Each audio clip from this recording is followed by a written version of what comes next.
जय श्री कृष्ण जय श्री कृष्ण जय श्री कृष्ण हरे।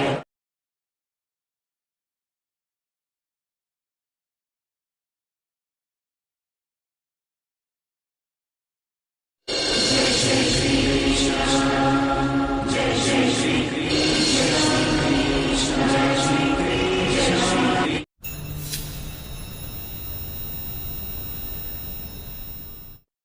नमस्कार दोस्तों, स्वागत है सभी लोगों का आपके अपने चैनल भारतीय ब्लॉगर में।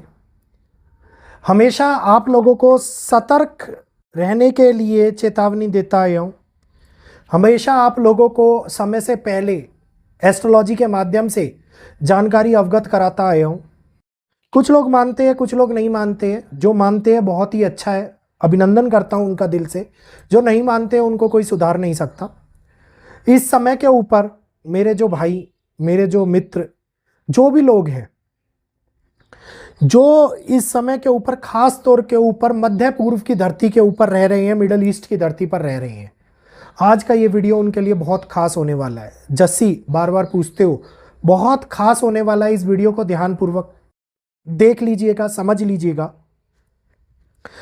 कुछ समय पहले मैंने आप लोगों को एक वीडियो दिया था, कुछ समय नहीं, बहुत लंबा टाइम हो गया। अप्रॉक्सीमेटली ये बात है जब पहली बार रेड सी क्राइसिस हुआ था उस समय के ऊपर, और तकरीबन आज से 1.5 साल पौने 2 साल पहले जो वीडियो दिया गया था, मैंने उस टाइम में एक बात बोली थी कि मध्य पूर्व की धरती, मिडल ईस्ट, दुनिया को आग में जलाएगा, और यही टाइटल था उस वीडियो का। जिन लोगों ने वो वीडियो देखा है उन लोगों को समझ में आ भी गया होगा, और अब एक बार फिर से वही समय आ गया है। अब आज मैं उन जगहों की बात करूंगा जिन जगहों के ऊपर अब खतरे की घंटी बजने वाली है। तो वीडियो को ध्यान से देखिएगा, चैनल को सब्सक्राइब कर लीजिएगा, बेल आइकन को ऑल पे कर लीजिएगा जो लोग पहली बार चैनल पे जुड़े हैं। वीडियो को लाइक करते हुए शेयर अवश्य कीजिएगा ताकि अन्य लोगों तक भी ये जानकारी पहुंच पाए और अन्य लोग भी इस जानकारी का लाभ उठा पाए।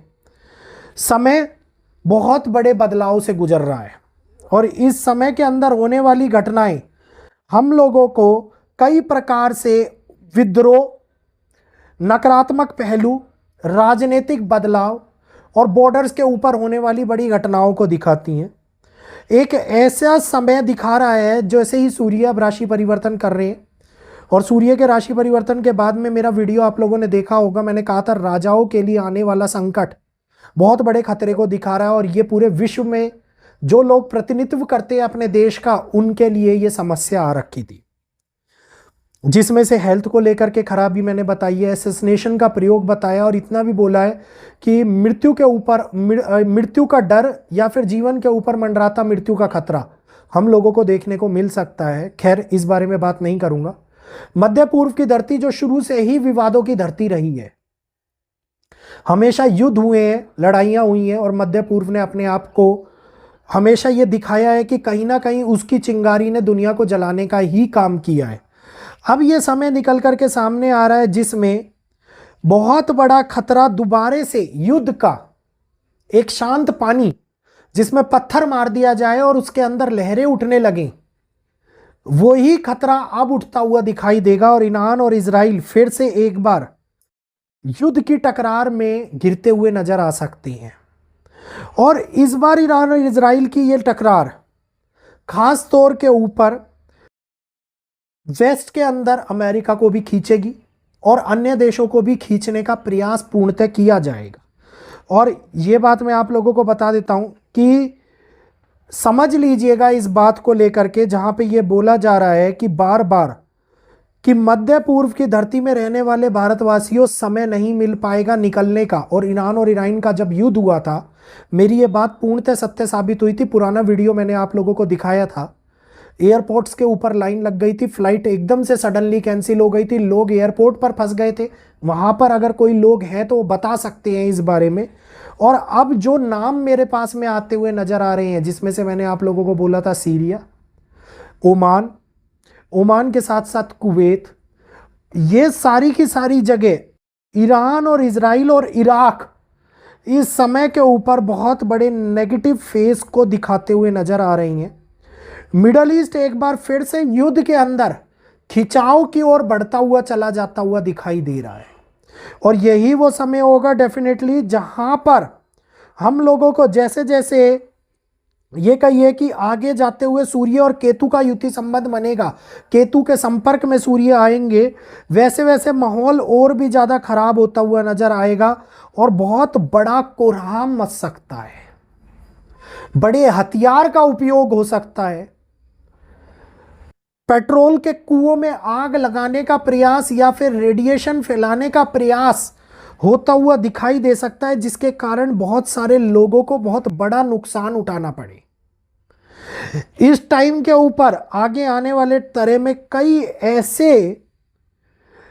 ऐसे कॉम्प्लिकेटेड सिचुएशंस निकल करके आ रही है, जिसके अंदर ईरान इजराइल के लिए जो समस्या खड़ी होने वाली है वो समस्या भारत के न्यूट्रल पक्ष को भी मजबूर कर दे अपना बयान देने के लिए दिखाई दे सकती है, क्योंकि रशिया ईरान सपोर्टर है, भारत का भी सपोर्टर है। वहीं पर इजराइल भारत के साथ दृढ़ता से खड़ा हुआ है। अभी जब पाकिस्तान का भी युद्ध हुआ था तो इजराइल ही एक ऐसा देश था जो एकदम से निकल करके भारत के सामने आ गया था, और पहले भी वर्ल्ड वार 2 के टाइम में भी इजराइल की मदद, वर्ल्ड वार 2 कह रहा हूँ मैं, पाकिस्तान और भारत के युद्ध के समय में या चीन और भारत के युद्ध के समय में इजराइल ने मदद करी थी। तो ये एक ऐसा समय है जो युद्ध को ट्रिगर कर रहा है और देश और दुनिया के हालातों को खराब कर रहा है। और ये क्लियरली मुझे दिखाई दे रहा है कि अब आगे आने वाले 4 महीने, याद लिख लीजिएगा इस बात को, अगस्त, सितंबर, अक्टूबर, नवंबर, खास तौर के ऊपर ये अक्टूबर 12 तारीख तक का समय, आगे आने वाले 4 महीने देश और दुनिया के हालातों में होने वाले वो परिवर्तन हम देखेंगे जिन परिवर्तन की अपेक्षा हम लोगों ने अपने जीवन में करी ही नहीं होगी। जहां एक और मैंने सुबह भी वीडियो दिया, भारत के अंदर लगातार तैयारियां चल रही हैं, पीएम ऑफिस में मीटिंग हो रही है, कहीं पीएम मीटिंग के लिए जा रहे हैं, कई डिफेंस मिनिस्टर आ रहे हैं, कई वहाँ के ये कहिए कि जम्मू कश्मीर के उठ कर के मनोज सिन्हा जी यहाँ पर आ रहे हैं। तो कोई ना कोई एक ऐसी इंटरनल चीज़ें चल रही हैं जिसके अंदर हम ये कह सकते हैं कि देश अब तैयारी कर रहे हैं। और यहीं पर मिडल ईस्ट में रहने वाले भारतीयों, आप लोगों को भी प्रिपरेशन रखनी चाहिए। मैं ये नहीं बोलूँगा कि ये कल ही हो जाएगा, नहीं, आगे आने वाले 4 महीने आप लोगों को प्रिपरेशन रखनी चाहिए कि इफ़ यू इम्पैक्ट सडनली किसी टाइप का अगर एकदम से देश के ऊपर इम्पैक्ट हो तो आप वहाँ से रिटर्न बैक कर पाओ, या फिर ऐसे सिक्योर प्लेस पर जाओ जहाँ पर बम ना गिरे, जहाँ पर बड़े मिसाइल ना गिरे, क्योंकि इस समय के अंदर मुझे बड़े हथियारों का उपयोग होता हुआ दिखाई दे रहा है। परमाणु बम नहीं, लेकिन बड़े बम, बड़े मिसाइल जो लोगों को हताहत करे, लोगों को परेशान करे, ये इस समय के अंदर उत्पन्न होते हुए नजर आ रहे हैं। तो आज के इस वीडियो को प्लीज़ चेतावनी के रूप में ले लीजिएगा। जो लोग पुराने देख रहे हैं उनको मिडल ईस्ट का वाला वीडियो याद होगा, मैंने कई बार वीडियोस बनाई हैं। और एक बारी फिर से भारत के आसपास के इलाके, उत्तर पूर्व एशिया भी कहीं ना कहीं एक बड़े नेगेटिव फेज के अंदर घिरता हुआ नज़र आ रहा है। इसके बारे में मैं आप लोगों को एक अलग से वीडियो दे दूंगा, क्योंकि एशिया के अंदर भारत भी है, चाइना भी है, ताइवान भी है, पाकिस्तान भी है, और हम लोगों के जिस प्रकार से संबंध खराब चल रहे हैं, हम लोगों को आगे क्या टेंशन बढ़ सकती हैं, क्या चाइना ताइवान के अंदर टेंशन बढ़ सकती है, या भारत बांग्लादेश के साथ इन्वॉल्व होकर के पाकिस्तान भारत के अंदर कुछ कर सकता है, सारी जानकारी मैं आप लोगों को आगे आने वाले वीडियोज़ में दूंगा। आज का वीडियो अच्छा लगा हो तो जल्दी से चैनल को सब्सक्राइब कर लीजिए, बेल आइकन को ऑल पे कर लीजिए, वीडियो को लाइक करते हुए शेयर अवश्य कीजिए ताकि वैदिक के माध्यम से दी जा रही जानकारी आप लोगों तक पहुंचे और सतर्कवाणी के रूप में आप लोगों को समय से पहले उन चीज़ों का अवगत कराने का प्रयास जो मेरा चल रहा है वो साकार रहे।